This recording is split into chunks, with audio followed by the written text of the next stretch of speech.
Hey people. Well, it is a beautiful Sunday afternoon, and I have had a really lovely day. Um, I only spent the night out last night, so we got a date night.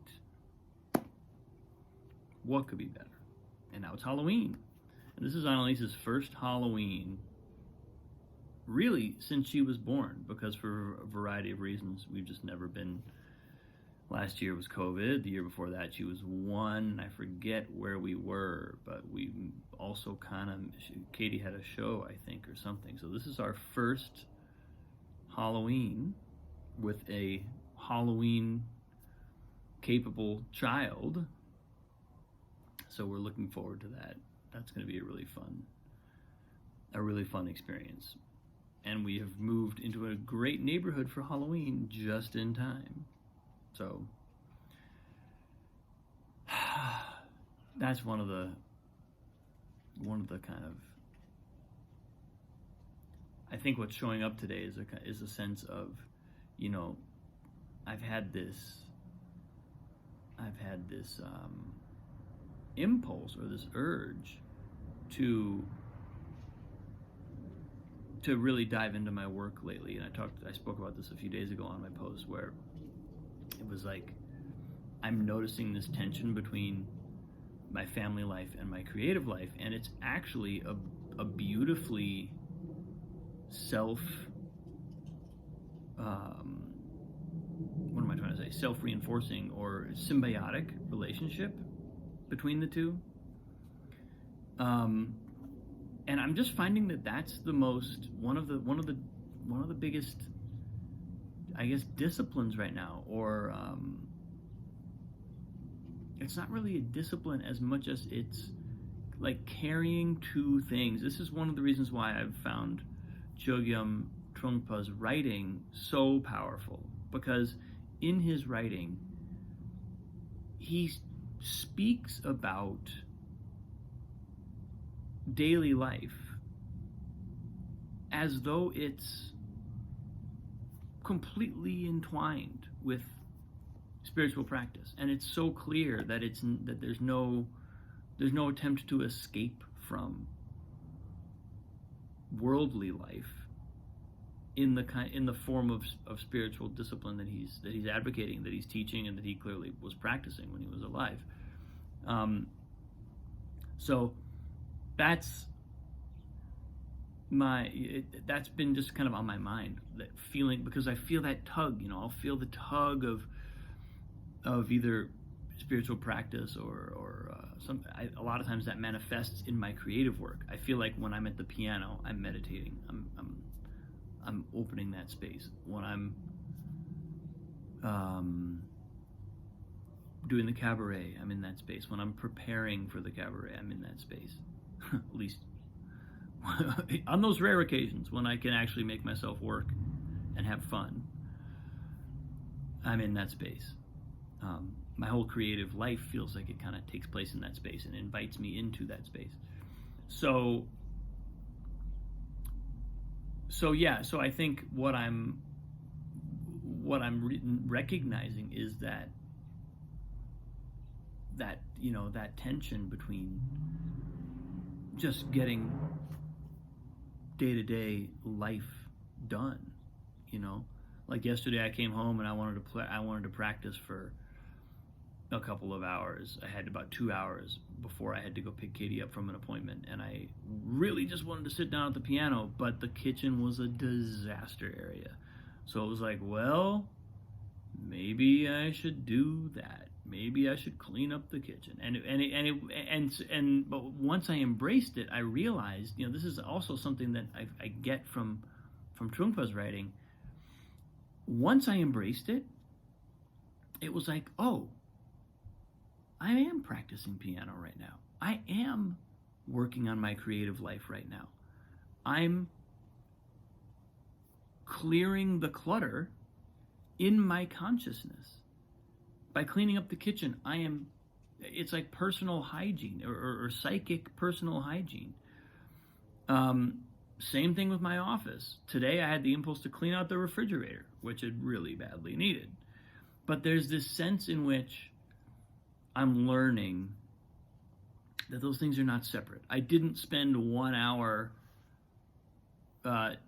doing dirty work and 1 hour playing piano. I spent 1 hour doing psychic clutter clearing, almost like a meditation, and 1 hour sitting at the piano practicing. So I guess what I'm registering the most out of all this is a sense of symbiosis between just household maintenance, the basics of living, the kind of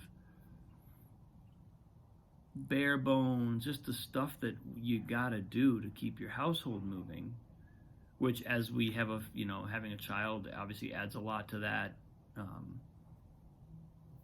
In some ways we're still settling in from the move, but the fact is that's life is always delivering that stuff. Life is consistently offering up ways in which our clutter could be cleared.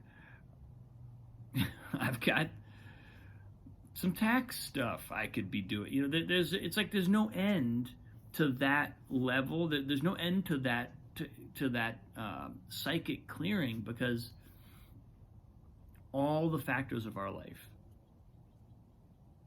ultimately influence our presence, that our capacity to be present.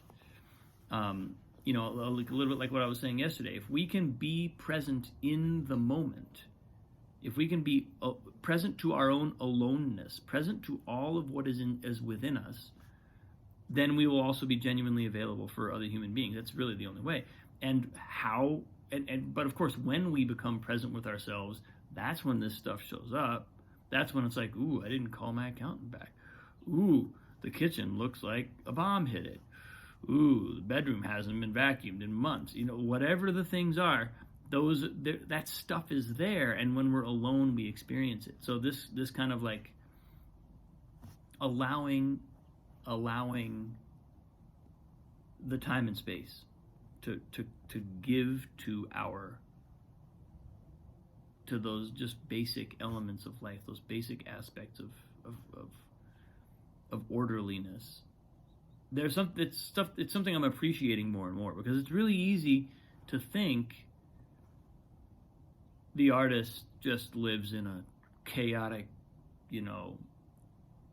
den of total havoc, and I've lived like that. I have actually lived like that, and I've experienced what that does to psychically, and I've experienced what that does creatively. I've experienced what that does energetically, and it's not a disaster. I'm sure some people are very successful doing that, but I'm clocking for myself that there's this other layer of life that I'm starting to appreciate more and more. And the wonderful thing about that is I can embrace the things I have to do, basic stuff, clean the kitchen at night or whatever. I can embrace those things knowing that they are in support of the higher, more significant pursuits I might have. That they're not. Ken Wilber used to make a great distinction between fundamental and significant. And fundamental is important because it supports everything that's on top of it. If your kitchen's a disaster, if your house is a disaster, you're not going to have the energy to really be in a refined place. Significant is important because it's significant. It's it's your sort of, it represents the edge of your evolution. It represents what we're ascending towards, what we're reaching for. But I guess what is happening to me is I'm more and more embracing that feeling of when I have to go just drop down and do some of the fundamental stuff, cover the basics,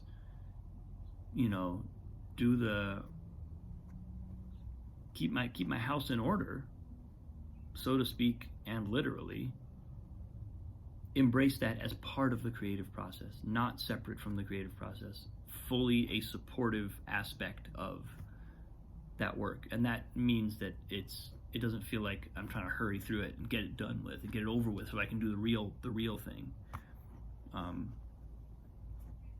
So I think that's